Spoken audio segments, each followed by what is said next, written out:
Então, bom dia para todas e todos. E eu queria hoje falar um pouco sobre a questão da violência contra a mulher. Por que a violência contra a mulher? Eu queria falar, não é? Hoje eu li na reportagem que nós estamos de janeiro a maio com 27 assassinatos de mulheres só em Pernambuco. Sem falar que no Brasil e nos demais locais, como um todo, esse índice é muito alto. Mas não quero me deter a essa temática especificamente falando sobre a questão, né, do assassinato. Eu quero me deter a um outro tipo de violência, que é uma violência pouco discutida e pouco refletida, que é a violência simbólica.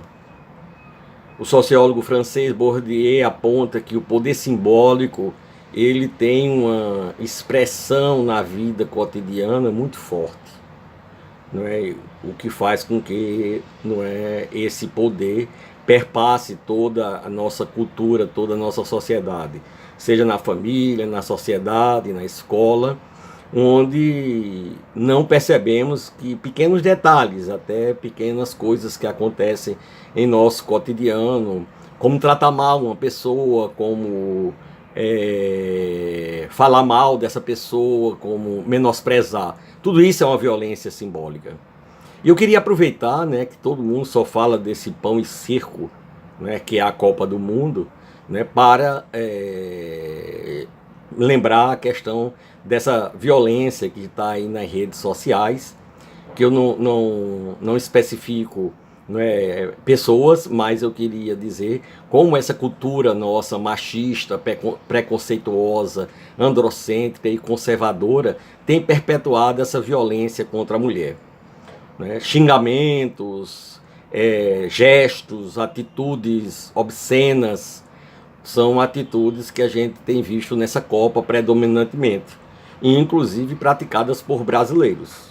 Não é à toa, né, que nós somos um país, não é, da América Latina e da América do Sul em específico, onde isso são atos corriqueiros e frequentes, acontecendo em todo o ambiente, não é? Haja visto que até mesmo nas relações entre homens e mulheres, quando a gente trata da questão do namoro, a gente vê esse tipo de violência. E não é uma violência física, é uma violência moral, é uma violência simbólica, né, que perpassa toda a nossa cultura, onde os homens, né, imbuídos desse machismo, né, sexismo, né, cria esses elementos dentro da sua estrutura psicológica. Então aí eu queria me referir mais especificamente à questão dos elementos que são internalizados e que são introjetados desde criança, e que mesmo com todas as revoluções, com todos os crescimentos,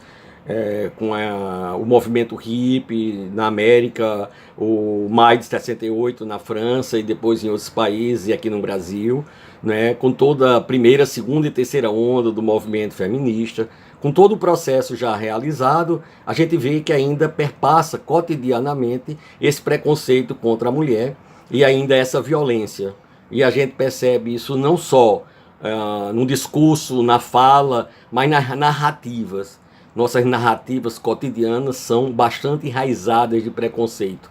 Haja visto, por exemplo, que não é, as pessoas quando estão, por exemplo, no auditório, pode ter um homem só e o resto do auditório de mulheres, e as pessoas em geral dizem meus senhores e minhas senhoras, né? Quando o óbvio seria minhas senhoras e meu senhor, se no máximo quisesse citar. Se não, nem precisaria, porque um elemento só do universo masculino não cria preponderância. O próprio Paulo Freire já dizia que, em geral, nenhum homem se sente incluído quando fala minhas senhoras, mas se falar de meus senhores, não é como se incluísse as mulheres. Em absoluto, isso não inclui as mulheres. As mulheres têm sua própria identidade, têm sua própria compreensão, têm sua própria maneira de compreender o mundo, de entender, e a sua identidade como pessoa, sua identidade social, sua identidade feminina e sua identidade de gênero. Então a gente tem visto corriqueiramente que a mulher é descaracterizada o tempo todo, não é? Haja visto que a própria escola reproduz cotidianamente esses discursos, né, quando generaliza o masculino para incluir homens e mulheres, né, quando a gente sabe que existem os dois sexos e que são homens e mulheres são mulheres. Não é? Então a gente vê isso, e isso me faz lembrar da filósofa alemã Hannah Arendt, né, quando ela fala sobre a banalização do mal. O que nós estamos percebendo hoje em nossa cultura é uma banalização, né? Como se violentar as mulheres, massacrar as mulheres, criar estereótipos de mulheres delicadas, frágeis, etc. Isso não é cotidiano e descaracteriza a própria mulher. Evidentemente que, como isso é uma questão cultural, isso vem desde criança, né? E muita gente incorpora, inclusive muitas mulheres incorporam isso no seu discurso, na sua fala. Mas é chegada a hora que a gente tem que acabar com isso, a gente tem que romper com esses elementos, a gente tem que superar essa dicotomia, homens e mulheres. Nós somos diferentes, sim, claro, evidentemente que cada ser humano é diferente do outro, mas não precisamos ser desigual. E a gente sabe que essa desigualdade tem imperado frequentemente. Em muitos trabalhos, por exemplo, a mulher recebe menos do que o homem na mesma função. E se a gente olha, né, para as empresas, o número de gerentes, cargos de chefia é muito menor no universo feminino que no universo masculino. Predominantemente, né, as mulheres têm a mesma capacidade, têm a mesma condição e têm o mesmo valor que o homem tem. Não há diferença nenhuma apenas porque mudam os genitais. Não, de forma nenhuma.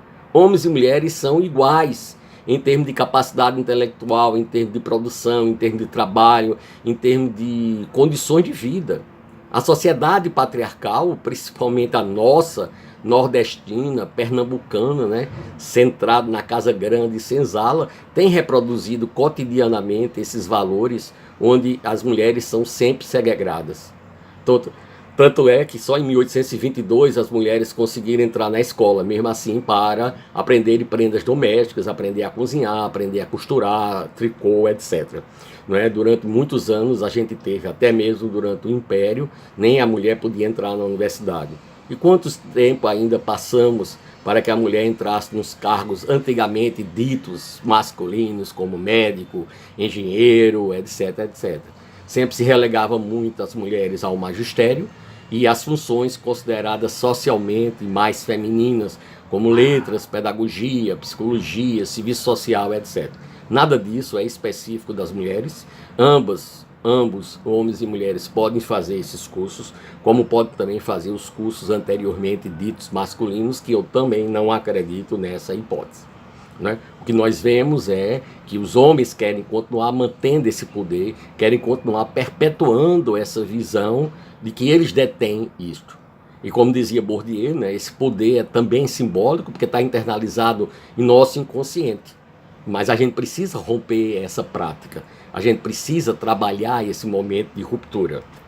Eu gosto muito, por trabalhar com a questão de gênero, de desenvolver ações em cima do sociodrama, em cima da mediação humanista, que são ações em que a gente pode mediar esses conflitos homens e mulheres e superá-los, ou o sociodrama utilizando-se do psicodrama moreniano, não é, que na inversão de papéis, onde em um determinado momento o homem pode ser a mulher e a mulher pode ser o homem, e assim começar a romper esses papéis tradicionais. Então não podemos mais compartilhar, é estarrecedor essa violência e precisamos rompê-la definitivamente no nosso imaginário social, nas nossas cabeças, nos nossos corações, nas nossas almas. Só assim essa sociedade será livre, só assim essa sociedade será equilibrada, humana, amorosa e